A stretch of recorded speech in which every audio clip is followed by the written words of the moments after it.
ಇದು ಮಾಜಿ ಡಿಸಿಎಂ ಅಶೋಕ್ ಅವರು ಇದೀಗ ಸೋಲಿನ ಪರಾಮರ್ಶೆಯನ್ನು ಮಾಡ್ತಿದ್ದಾರೆ. ಎಲ್ಲೊಂದ್ ಕಡೆ ಕೆಲವೊಂದು ಎಕ್ಸ್ಪೆಕ್ಟೇಷನ್ಗಳು ತಲೆ ಕೆಳಗಾಗಿದೆ. ಎಸ್ಪೆಷಲಿ ಬಳ್ಳಾರಿಯಲ್ಲಿ ಬಿಜೆಪಿ ಮೇಲ್ಗೈನ ಸಾಧಿಸುತ್ತೆ ಅನ್ನೋ ಮಾತಿತ್ತು. ಬನ್ನಿ ನೋಡ್ಕೊಂಡ್ ಬರೋಣ. ಆದ್ರೆ ಕಳೆದ ಎಂಎಲ್ಎ ಚುನಾವಣೆಯಲ್ಲಿ ಏನು ಫಲಿತಾಂಶ ಬಂದಿತ್ತು ಆ ಫಲಿತಾಂಶ ಬಳ್ಳಾರಿಯಲ್ಲಿ ರಿಫ್ಲೆಕ್ಟ್ ಆಗಿದೆ. ನಾವು ಕಳೆದ ಬಾರಿಯಲ್ಲಿ 2 ಸೀಟ್ ಗೆದ್ದಿದ್ವಿ ಎಂಎಲ್ಎ, ಕಾಂಗ್ರೆಸ್ ಅವರು 6 ಸೀಟ್ ಗೆದ್ದಿದ್ರು. ಅದರ ರಿಫ್ಲೆಕ್ಟ್ ಆಗಿದೆ. ಜಮಖಂಡಿ ಅವರದೇ ಕಾನ್ಸ್ಟಿಟ್ಯೂನ್ಸಿ, ಸಿಂಪತಿ ಫ್ಯಾಕ್ಟರ್ ವರ್ಕ್ ಆಗಿದೆ. ಅಲ್ಲಿ ಅವರು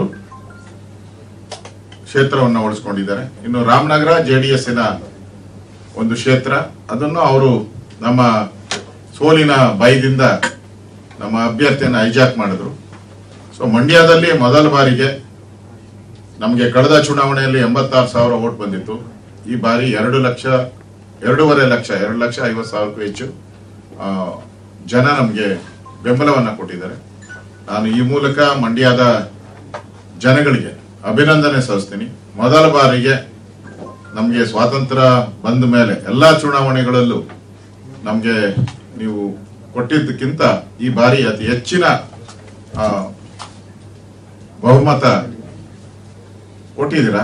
ನಮಗೆ ಅರ್ಧ ಚುನಾವಣೆ ಮಂಡ್ಯದ ನಾವು ಗೆದ್ದಿದ್ದೀರಿ.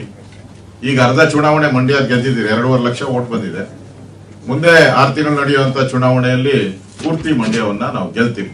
ಆ ವಿಶ್ವಾಸದೊಂದಿಗೆ ನಾವು ಹಳೆ ಮೈಸೂರು ಭಾಗದಲ್ಲಿ ಪಕ್ಷವನ್ನ ಗಟ್ಟಿ ಮಾಡ್ತೀವಿ. ಈ ಚುನಾವಣೆ ನಮ್ಗೆ ಯಾರಿಗೂ ಬರ್ತೈತೆ ಅಂತ ನಮ್ಗೆ ಗೊತ್ತಿರಲಿಲ್ಲ. ಫಸ್ಟ್ ಆಫ್ ಆಲ್ ಅಚಾನಕ್ ಆಗಿ ಈ ಚುನಾವಣೆ ಬಂತು. ಸ್ವಲ್ಪ ಗೊಂದಲ ಇತ್ತು. ಈ ಚುನಾವಣೆ ಬಂದಾಗ ನಮ್ಮಲ್ಲೂ ಕೂಡ ಗೊಂದಲ ಇತ್ತು. ಈ ಚುನಾವಣೆ ತಯಾರಿ ಬಗ್ಗೆನೂ ಸ್ವಲ್ಪ ಗೊಂದಲ ಇತ್ತು. ಈ ಒಂದು ಚುನಾವಣೆಯಲ್ಲಿ ಕಾಂಗ್ರೆಸ್ ಸರ್ಕಾರ, ಕಾಂಗ್ರೆಸ್ ಜೆಡಿಎಸ್ ಸರ್ಕಾರ ಜನ ತೀರ್ಮಾನ ಮಾಡಿರ್ಬೇಕು.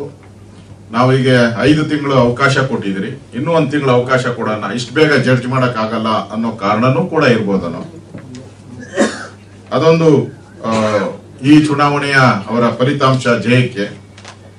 ಮತ್ತೆ ಈ ಚುನಾವಣೆಯಲ್ಲಿ ನಾವು ಎಲ್ಲೂ ಕೂಡ ಇದೊಂದು ಪಾರ್ಲಿಮೆಂಟಿನ ಜನರಲ್ ಎಲೆಕ್ಷನ್ ಅನ್ನೋ ರೀತಿ ಬಿಂಬಿಸಕ್ಕಾಗ್ಲಿಲ್ಲ. ಎಲ್ಲೂ ಕೂಡ ಮೋದಿ ಅಥವಾ ನ್ಯಾಷನಲ್ ಲೀಡರ್ಸ್